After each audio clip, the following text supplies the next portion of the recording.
அபிராமி சிவகாமி கருமாரி மகமாயி திருக்கோயில் தெய்வங்கள் நீதானம்மா.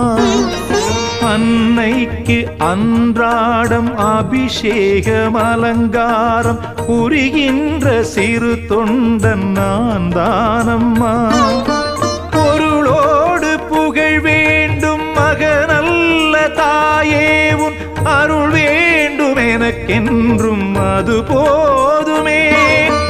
அடுத்திங்கு பிறப்பொன்று அமைந்தாலும் நான் உந்தன் மகனாக பிறக்கின்ற வரம் வேண்டுமே. அதை நீயே தருவாயே. அம்மா என்றழைக்காத உயிரில்லையே, அம்மாவை வணங்காது உயர்வில்லை.